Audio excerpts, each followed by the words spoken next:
Hey guys on YouTube, McGregor1 here.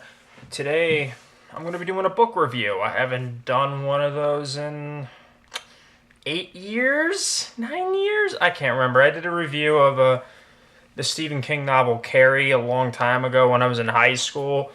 But I never continued reviewing books because I just thought never came to my mind, so I just never went back to that concept. There, that's better. All right, but I'm not reviewing Stephen King books because I don't really feel like everyone's reviewed a Stephen King book. I mean, like it's not really uncommon, so I'm not going to be reviewing any Stephen King books. But what I'm going to be reviewing is a certain book series I really, really liked. Grew up with this franchise since I was a kid, so obviously it took me years to read the books. I'm going to be reviewing the Ian Fleming James Bond novels, just the Ian Fleming ones. There's a dozen different versions of James Bond novels out there by different authors since Ian Fleming's passing in 1964.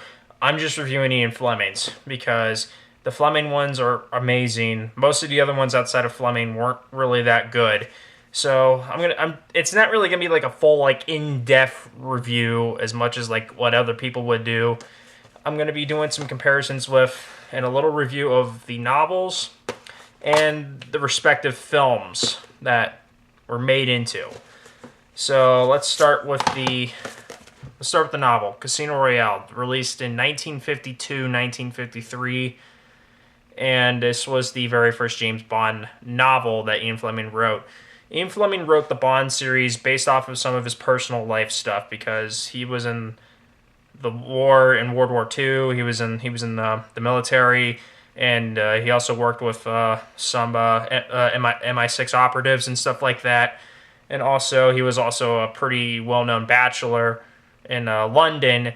So when he was getting married at the time, he was gonna write his past war inspired spy influences and also his bachelor life stuff in here for the Bond series. And his key thing he wanted to do, he wanted to write the spy thriller to end all spy thrillers. That's pretty cool. So yeah, we're gonna start with the first book, Casino Royale. It introduces the character of Bond and a lot of other key characters. The novel takes place in the 50s. It's about Bond stopping this Smersh terrorist named Lashif. That's how I pronounce it. If I pronounced it wrong, I apologize. Because Lashif is a well-known terrorist that works for Smersh. Smersh is a Russian spy organization in the Bond series. Because Fleming was not really too keen on Russians and stuff like that. I'm not going to get into it. It can get it's kind of not going to get into it. So Bond's key mission is to get Lashif bankrupt, and so he won't give any of the money for Smersh and stuff like that. Lashif in the novel, he loses a lot of money before he plays the game at the Casino Royale.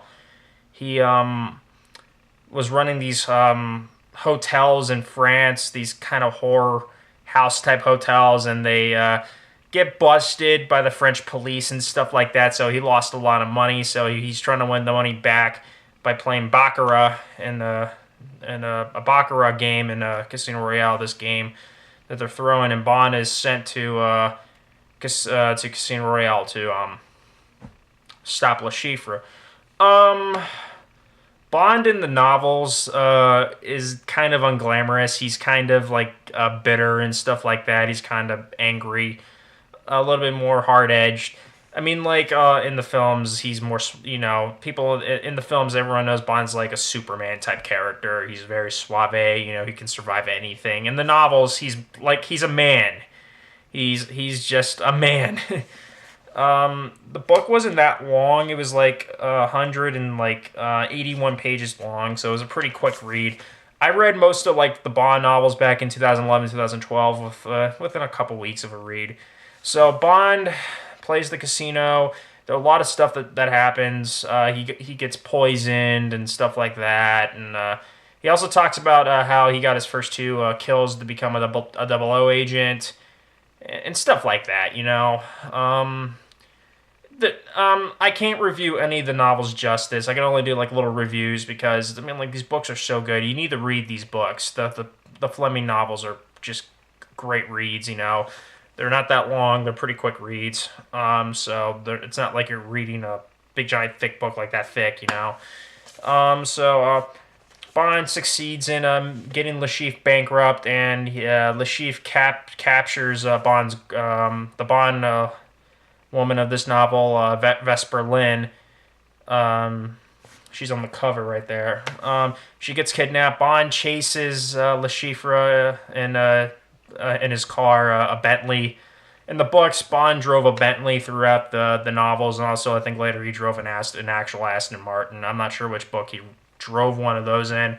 When I get to it again, I'll let you guys know. We'll let you know in the video when I'll eventually get to it. Bond fails because Le Chiffre, I can't pronounce it right. He throws these spikes on the road, and Bond's car crashes, and he kidnaps Bond. And Vesper takes him to some random spot. I think it was a harbor. And she gets put somewhere. And Le Chiffre, he's kind of a sick, twisted bastard. He's into the S&M kind of stuff. So he strips Bond's clothes off and then kept hitting him with some sort of weapon right in his privates. It's kind of fucking uncomfortable talking about it. It makes me squint sometimes. Because sometimes I'm so numb I already know about this, I can just forget about it. But then a SMERSH agent comes out of nowhere, busts into the room, and shoots Le Chiffre in the head.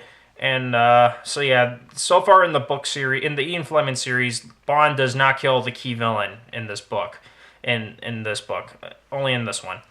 And then Bond and Vesper go to a hospital in Italy, and then they recover. And Bond was about to resign from the MI6, and so he can marry Vesper. But then they see this. Vesper sees this guy that works for SMERSH, and ends up Vesper is actually a double agent. She works for SMERSH because her actual boyfriend got kidnapped by SMERSH and then eventually got murdered. I'm not sure when that happens. I can't remember. I got to reread these again. I haven't read most of these in a while. I just actually ended up finishing this a couple weeks ago. And then Vesper kills herself and sends a note to Bond about her being a double agent. And the famous tagline in this book, Bond says, "The bitch is dead." And that's pretty much the end of the book. There's some key characters that were in the 2006 film were in this, like Vesper, Mathis, and Felix Leiter. And Q and Moneypenny are in this book, but not much. I think Q was in this. I can't really remember. I might have missed him. And Moneypenny and Q were not in the 2006 film. But the book is great. It's definitely one of the best spy thrillers I've ever read. I don't really read spy thrillers. I've read one of the Jason Bourne books. That's pretty much about it.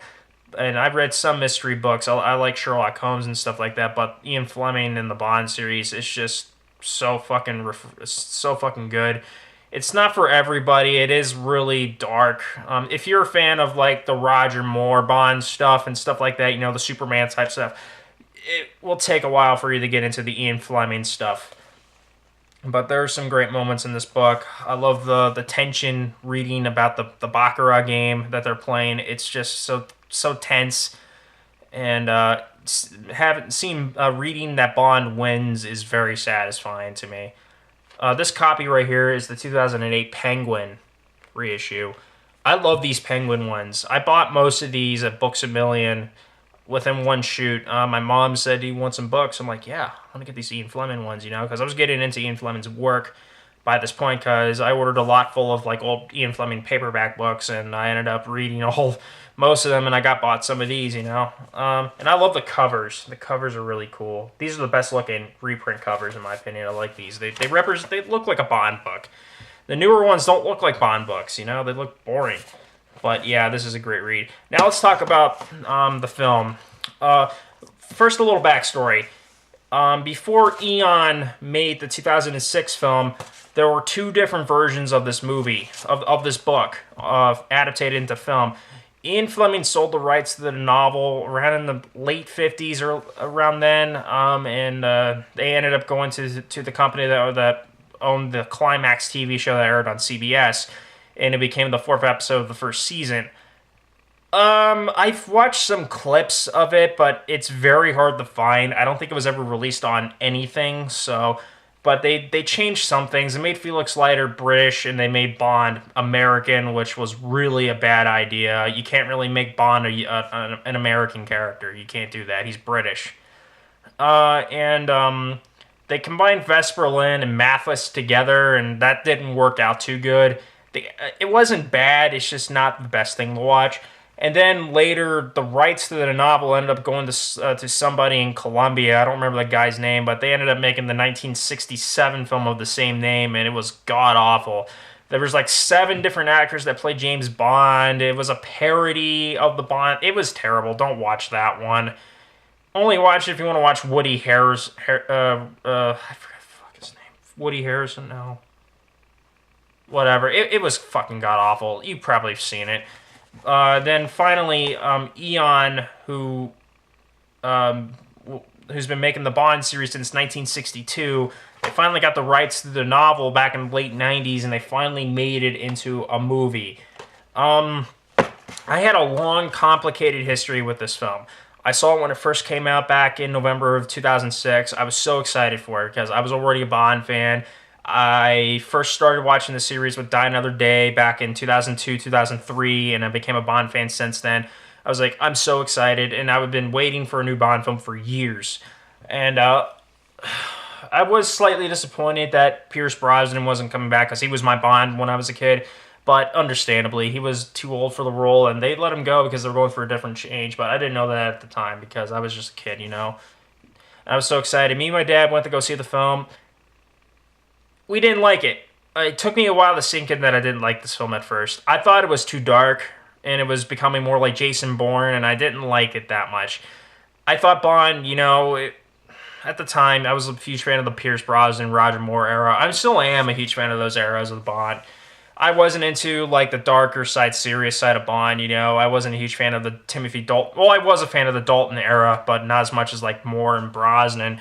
But when I got older, you know, I watched this film a few more times since its release, and I started to love it more and more, and then reading the book, obviously, reading all the Fleming novels, I love this film more. It is fairly accurate to the book, but it was changed for modern watchers. Like, it's not made in the... It doesn't take place in the 50s, because this is the start of the reboot series, the James Bond reboot series now, and then... they changed the game from Baccarat to poker, you know, like Texas Hold'em, which isn't too bad. I mean, like, you got to change some things around, you know. Money, Penny, and Q aren't in this book at all. And they changed Mathis to a full MI6 agent, I think, by this point, instead of like a French agent in the novel, Russian agent. So that they changed some things around. But it was fairly accurate to the book. I mean, like, I think the pre-title, you know, the pre-credit sequence, that was in the book. Probably told a bit differently, but it was in the book. The bomb maker and Miami airport stuff was not in the novel. They changed that up because, you know, a French horror hotel wouldn't really sit well for modern mainstream audiences. You know, they got to make it a little bit interesting. So, but it is a really good film. It is really accurate to the novel, and also the ending is not nothing like the novel. You know, there wasn't in the novel. There wasn't you know, in the novel it was just different. In the movie, there was like a big chase in Venice and in this apartment building. Vesper drowning to death.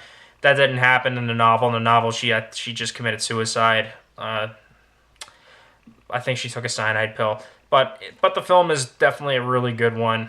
If you want to watch a great spy thriller, this is definitely one of them. It's a fantastic movie. It definitely grew on me over the years because like I said, I hated this movie and I just didn't like it. it took time for me to really like this one.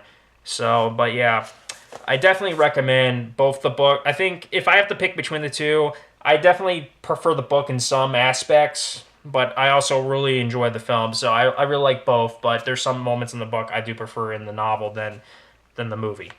So yeah, that's my first like comparison review. I mean, like it's not the best. I try to go into some detail, but it is definitely a start. I'm gonna be reading all of the 14 Ian Fleming books, even though I'm missing 2 books in the collection.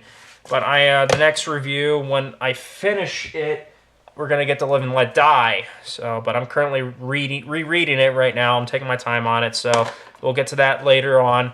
But overall, Casino Royale, the novel I give a 7 out of 10. It's definitely a really good read, and the film I give an 8 out of 10. It was really fucking good, So yeah, that's the first part of the Bond review, the comparison side-by-side review, book and film. It's not the best in the world. If you want to watch someone that gets into the Bond stuff, into James Bond, like in full in-depth detail, let me look up his name real quick. I'm going to give him a shout out.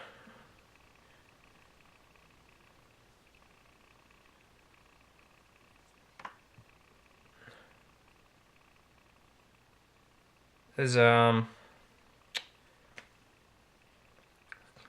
Calvin Bond reviewer, you do a really good job, man.